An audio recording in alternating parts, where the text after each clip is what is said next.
Hey guys, Bobby McShane with the DelRose McShane team here with my colleague Mike DelRose Jr. And today the topic of conversation is two families versus condos. I'm sure a lot of you have seen in the market what's popular to do is developers purchasing two families, converting them to individual condos, renovating and reselling. However, what you don't see as often is two families, whether it's rental properties or owner occupants, um, turn them into condos to resell, not on the development side. So we wanted to give a case study. A couple years back, clients of mine in Belmont had a two-family. They lived in the top floor unit that was fully renovated within the last year. And downstairs they had renters. The unit was move-in ready, but it was definitely dated. And the strategy was actually to list as both a two-family and as individual condos and see what came through.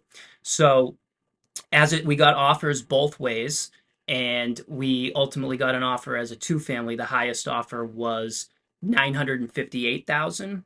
As condos, the top floor, the renovated unit sold for, or the highest offer was 575, and the downstairs unit was 517.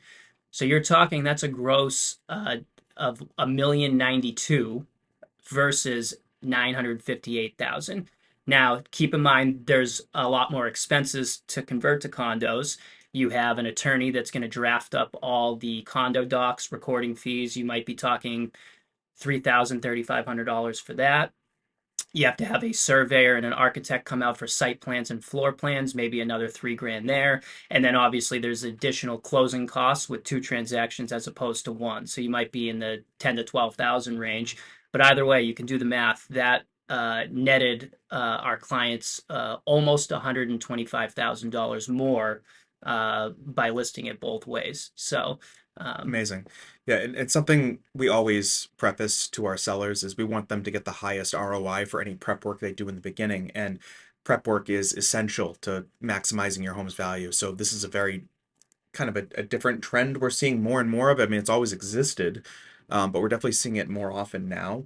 Those margins on purchasing a two-family and renting them out is very, very thin. So converting to condos is meeting a housing demand. One of my big concerns is lack of rental housing now, but there's also a lack of home ownership opportunities.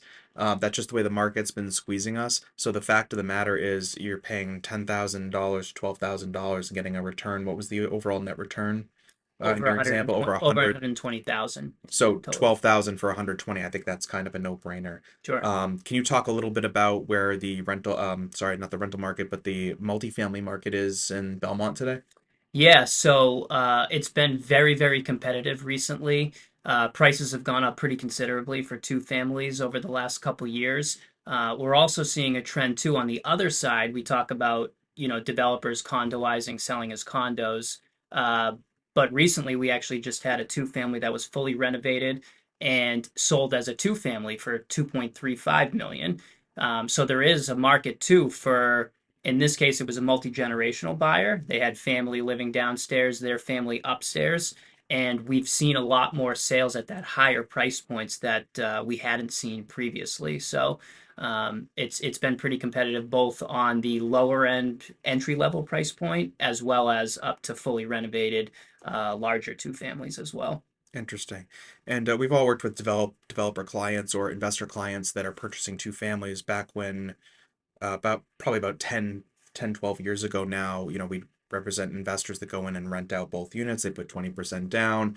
The margins are no longer there. So how have investors adjusted to make money from these properties? Yeah, it's a good question. Margins have been tighter, obviously, with renovation costs going up. Prices to get the two families have gone way up. So they're looking for value plays. A lot of investors will look for if there's maybe like a large unfinished sunroom off the back or porches to incorporate more square footage. If there's a walk-up attic to finish and maybe dormer that to maximize, finish the basement entirely, potentially dig down depending on the ceiling height. With the new ADU laws too, there's other plays that could come into effect as well. So I think it's really maximizing and gaining on the square footage end. It's really hard now, I think, particularly for buying a property on the market to just renovate existing and see a profit. I think you really need to add a lot of value to that, unless, of course, you were able to buy the property maybe off market for a pretty significant Yeah, discount. I want to ask you about off-market properties because I know there's a huge trend right now in off-market inventory where some larger brokerages or web portals are hoarding listings and keeping them out of the public eye. As a seller, if you are own a property and selling, one thing I want to remind you is you always get the maximum amount of return for your investment if you get exposed to the market. So off-market deals are convenient. We might have buyers that want them. That's great, but that doesn't necessarily get you the most amount of money. So if you do want to take that route, please get a premium for your house. Please understand what it's worth before you take that opportunity off your plate because you're probably leaving a lot of money on the table. Awesome. I agree with that wholeheartedly. Well, thanks, guys. Thank you.